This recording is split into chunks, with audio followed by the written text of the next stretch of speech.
we talked about making a gun safe and how to package a pistol. So now let's talk about the different types of handguns, because it has a bearing on how we collect evidence associated to them, including the weapon itself and then also ammunition for the weapon. So I'm going to start with revolvers. What is a revolver? It's a handgun, and it's defined as a repeating firearm that has a cylinder containing multiple chambers and at least one barrel for firing. So to make that clear, let's look at a diagram. Here is a diagram of a revolver. This is the barrel. This is the grip. You hold the grip in your hand. The trigger is where the trigger finger goes. And then this is a lot of nomenclature on it. It has a cylinder. To make it a little more clear, what I'm going to do is show you a video that demonstrates the operation of a revolver. So there's a revolver on the screen. That's the cylinder, and those are the cartridges that go into the chambers of the cylinder. As the trigger is pulled, notice that the cylinder revolves. That's why they call it a revolver. And every time you pull the trigger, it starts the cylinder revolving and places a new cartridge in line with the hammer and with the firing pin. The firing pin is struck by the hammer. The firing pin will then impact on the primer of the cartridge, and we'll talk about the cartridges later. Once again, looking at this diagram, we have the cylinder,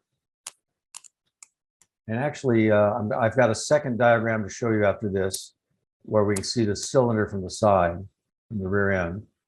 And the cylinder lines up one of the chambers of the cylinder with the barrel. And so the hammer's back here. This is the trigger. When you pull the trigger, the hammer will then come back. And as you continue to pull, at some point, then the hammer falls, striking the firing pin, which then hits the primer on the cartridge, firing the cartridge. When you pull the trigger, then the cylinder will rotate to the next fresh cartridge before the hammer falls.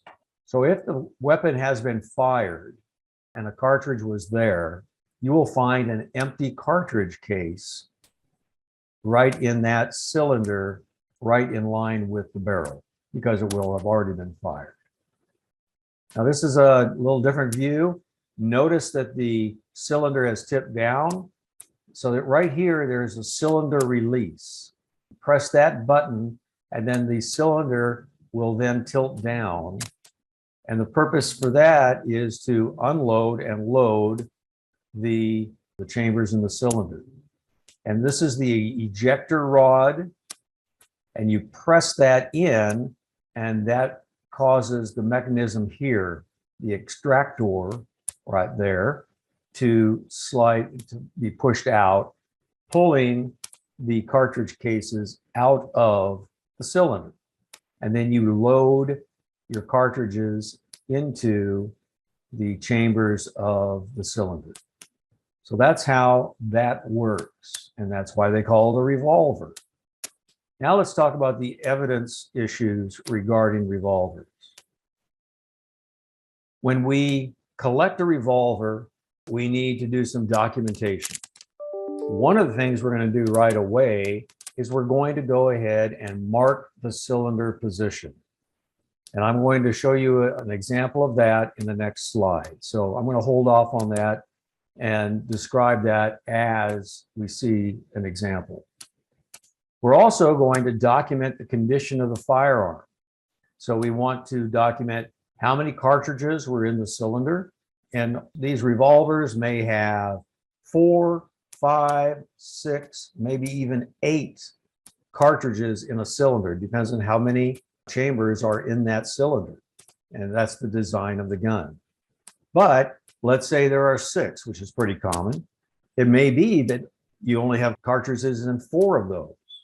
So you would record the number of cartridges in the cylinder, the type and location of any stains on the weapon.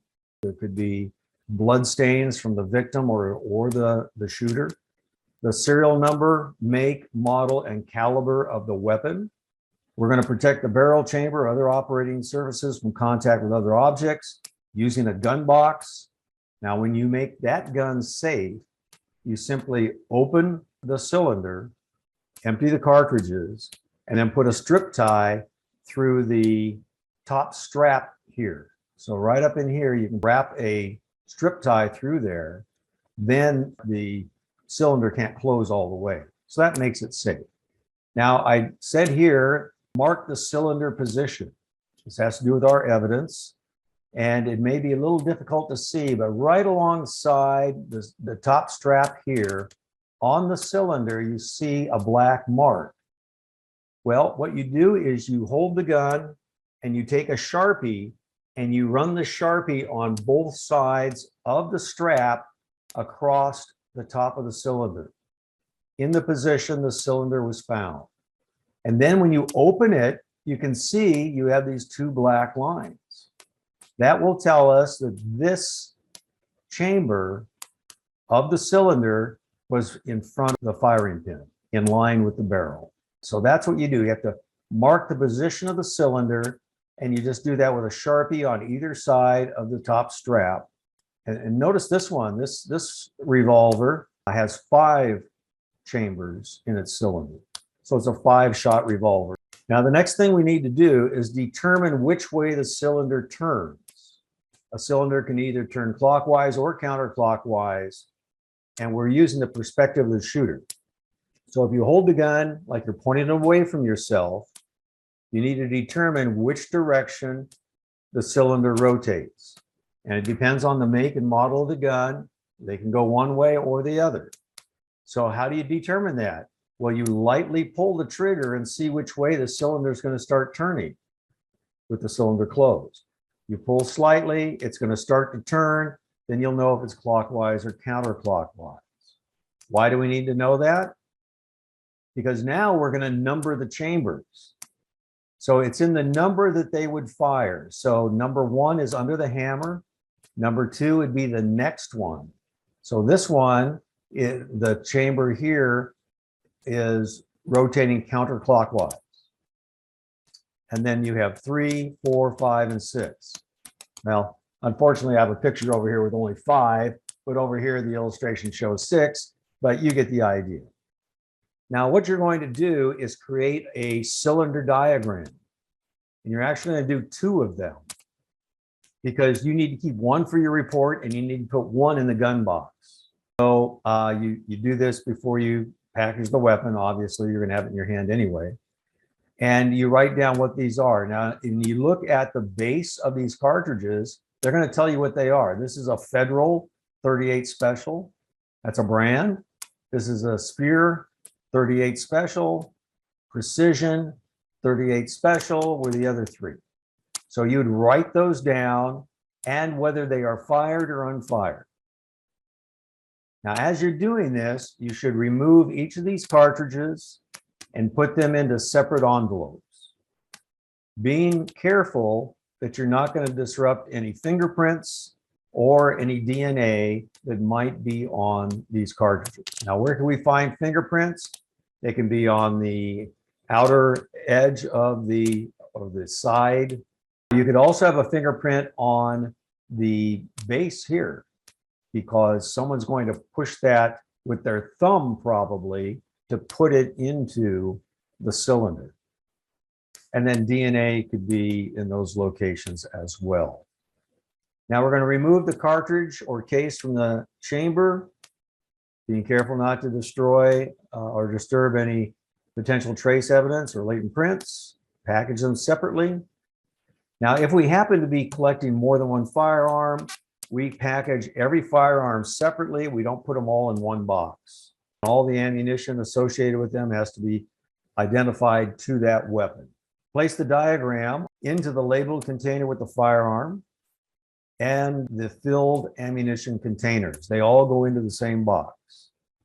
Make a copy of the diagram for your notes before you put the original in there. We're going to close the container and seal it. We're going to date and initial across the evidence tape seal. And if we think there's any biological evidence on the weapon, we're going to put one of the biohazard stickers on the box as well.